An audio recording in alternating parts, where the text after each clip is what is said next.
Good morning, good morning, good morning. Happy Friday.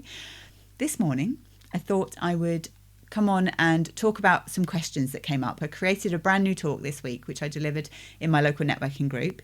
I'm going to upload the video version of that, so I'm not sure when that will go live on the podcast and the YouTube channel, so keep your eyes peeled for that. But it was all about how you can use AI to make your website immediately better. And it was great. I enjoyed enjoyed creating it. It took me far too long. All of these things end up taking me too long, really. But it was a brand new talk. So I wanted to keep it condensed, keep it to something that was actionable and was going to deliver value. And I think it did. That everyone seemed to enjoy it. So there were some questions that came up at the end that I thought I would just pop on this morning and just talk through those questions. So the biggest question that came up, and I think this is something that people wonder about all the time, and I've actually recorded an episode about this before of what to do when you don't know where to get started. But the question that came up in the group was, I have a limited amount of time and a limited amount of energy and a limited amount of things that I can do in terms of dedicating some time to my website. So what should I do? What should I focus on? And I had, in the talk that I did, I'd given some examples of different things that you could do to use AI to make your website better. But my immediate answer, I think, for this is if you haven't set up Google Search Console, then start there. If you're thinking about how can I get more traffic through my website, how can I improve my Google rankings or my rankings wherever, whether that's AI rankings or Google or Bing or wherever, and improve the way that the bots can understand your website and hopefully how people can also understand your website as well, then start with Google Search Console. Get that set up. It's simple to set up. It's quite easy to do. And it's a lot easier to use and to understand than Google Analytics. A lot of people, they've heard of Google Analytics and they set that up and then they dive in and look at it, get completely overwhelmed with the interface because it's pretty, like when you first go in, it's pretty confusing. It's not that easy to use. Whereas Google Search Console is actually pretty simple. There are some bits that look a bit complicated, but you can go in and you can see fairly simply what's going on with your site and what Google is understanding about your site. And ultimately, that's what Google Search Console does, is it helps you to understand how Google sees your website. So it helps you to understand the things that Google is associating with your website, but more importantly, the things that it's not as well. So if there are some really important terms that you know your website should be showing up for on Google, and it's not showing as a keyword in Google Search Console that you're getting any impressions for, then that's somewhere you can focus on first. So making sure that you've mentioned that thing on your website. And this is very, very common, where people will be spending so much time on their social media and actually having fantastic content across their social media about the thing that they want to be the expert on.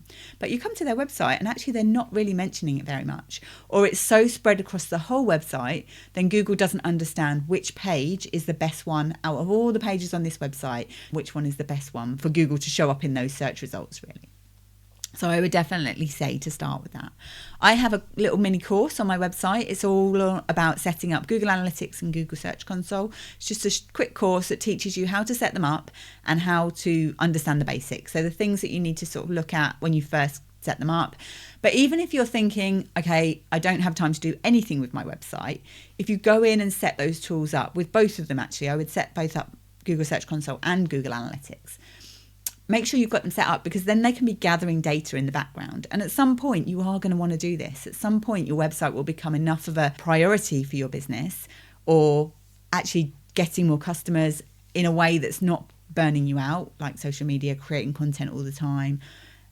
Then at that point, when you're ready to start looking at your website and start making it work for your business, then at least you've got some data gathered, and you've got so much more power when you've got that data there to work from, really. That's sort of somewhere where you could also see some really good low-hanging fruit.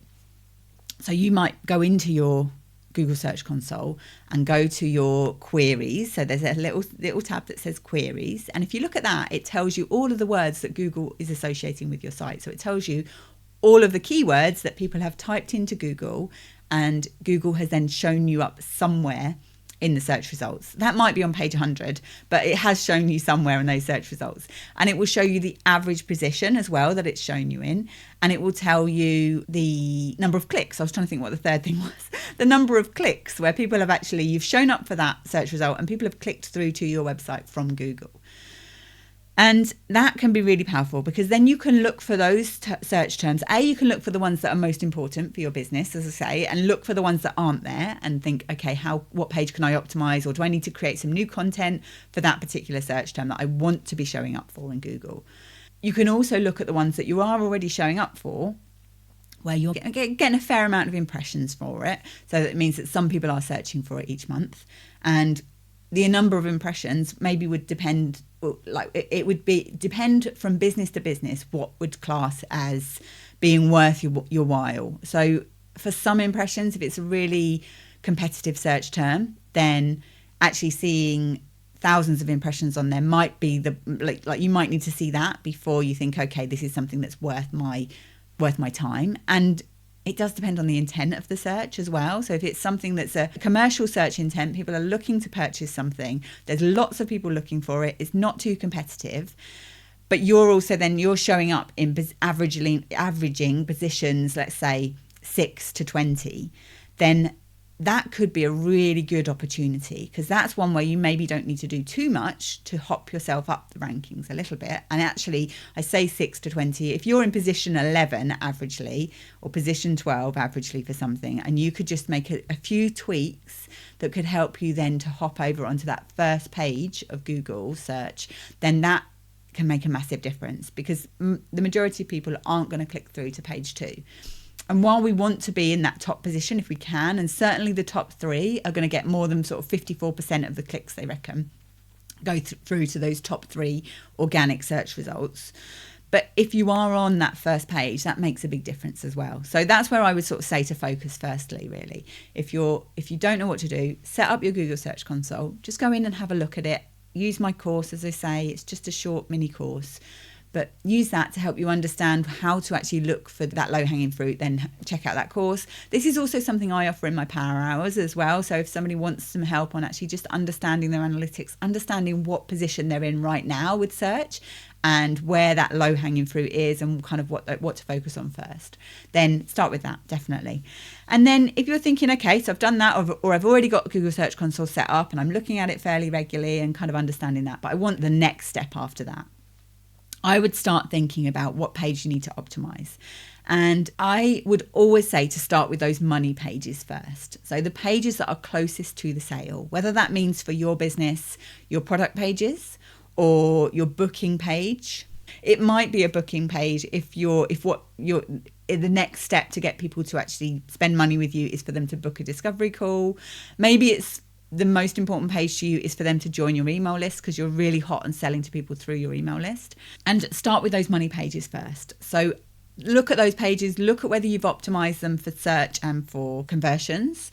So are you clear on what you want those pages to show up for on Google? And if you are, have you then optimized for those terms?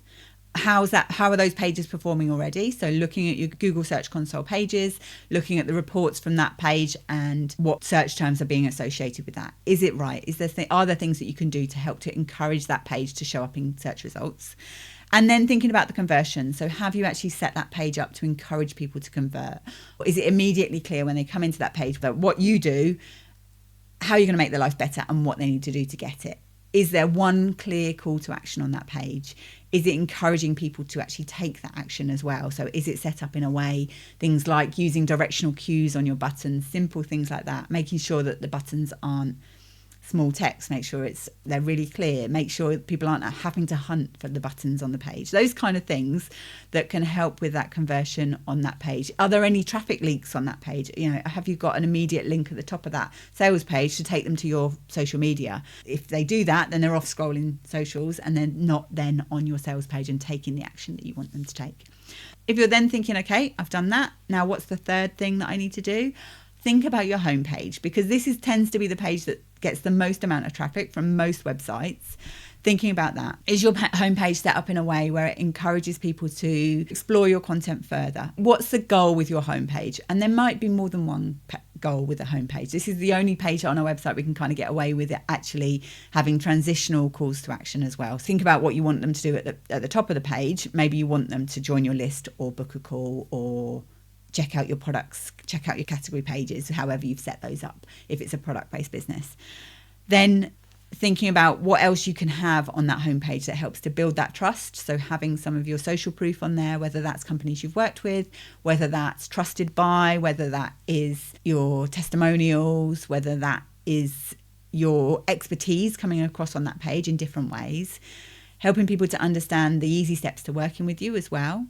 And also helping people to binge your content. So if you've got blog posts, if you've got articles that then will lead from those articles into your sales pages, then that's kind of the action that you want people to be able to take from your homepage. So looking at your homepage and working out, okay, what is this doing for my business? And this is something you could then feed that into AI. You could feed that into ChatGPT or Google Gemini and just ask it to analyze your homepage and just look at what you can do to improve it and make that more of a signposting page that then takes people to then explore working with you and just making it really clear from your homepage what they should do, because I think that can often be one of the problems, is that it's confusing. People come into your homepage and they either just don't know what you do or they don't know what they're supposed to do next, or the menus are confusing. There's so many different things that you could do with your homepage. So yeah, if you're limited time, that's kind of the order I would do it in, really, is making sure you've got your data gathering tools set up. So Google Search Console, Google Analytics, looking for those low hanging fruit there. So what could you make tweaks to that could then just hop you up the rankings a bit? How are your sales pages set up? Are they set up for traffic and conversions? And then your homepage and what's going on with your homepage that you could then improve your customer journey, improve the clarity, make it simpler, make it more streamlined, help people to binge your content and to understand why you are the person they should be buying from. So I hope that's helpful. Have a lovely weekend and I will see you soon. Bye.